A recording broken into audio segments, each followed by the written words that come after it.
జగదీష్ రెడ్డి గారు, నల్గొండ జిల్లాలో బీఆర్ఎస్ పార్టీని నాశనం చేసింది మీరే. ఇది నా మాట కాదు, కేసీఆర్ కుటుంబ సభ్యురాలు, మీ పార్టీ నాయకురాలు కల్వకుంట్ల కవిత చెప్తున్న మాట.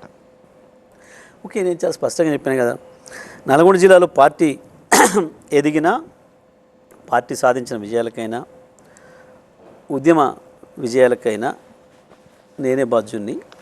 ఓటమి కూడా నేనే. ఇప్పుడు ఒక సీట్ రావడానికి కూడా మీరేనా కారణం? 100% పార్టీ. వాస్తవానికి నేను చెప్తాను, నాకు పోజులు కొట్టే అలవాట్లేదు. వాళ్ళలాగా వీళ్ళలాగా అంత నేను నడిపినా, నేను చేసిన, ఇది నాది అని చెప్పి పోజులు కొట్టే రాసుకునే అలవాట్లేదు. అలవాటు లేకపోయినా మొత్తం నల్గొండ జిల్లా నడుపుతుంది మీరే అని నేను ఏమంటున్నా, నేనే అని ఎవరైనా అనుకుంటే నేను దాని మీద ఖండించే అక్కర నాకు లేదు. నేను కాదు అని ఎవరైనా అంటే కూడా దాన్ని ఖండించే అక్కర నాకు లేదు.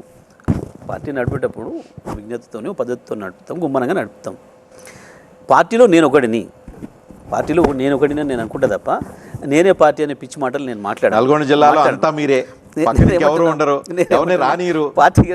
నేను పార్టీ పెట్టిన మొదటి రోజు నుంచి ఉన్నవాడిగా, సీనియర్ నాయకుడిగా తప్పకుండా అక్కడ వచ్చే జయాపజయాలకి నేను బాధ్యత వహిస్తాను, సందేహం ఏం లేదు.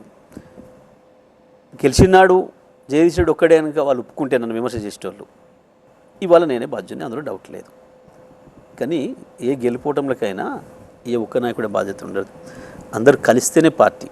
గెలిస్తే మీరు, ఓడిపోతే మాత్రం అందరిదే కాదు అని నేను అంటున్నా. అందుకే అంటున్నా, గెలిచింది నేనని నేను ఎప్పుడు చెప్పలే అనే మాట మీకు అందుకే చెప్పిన. 12 నేనే గెలిచిన మొనగాన్ని నేను విరవీగలే. మా జిల్లాలో కొంతమంది నాయకులు ఉంటారు, నేను ఇది గెలిపించిన, అది గెలిపించిన, నేను ఆయన కూడా కొడతా, ఈయన కొడతా అని. నేను ఎన్నడూ ఒక్కరిని ఓడగొడతా అని కోతలు కోయలే.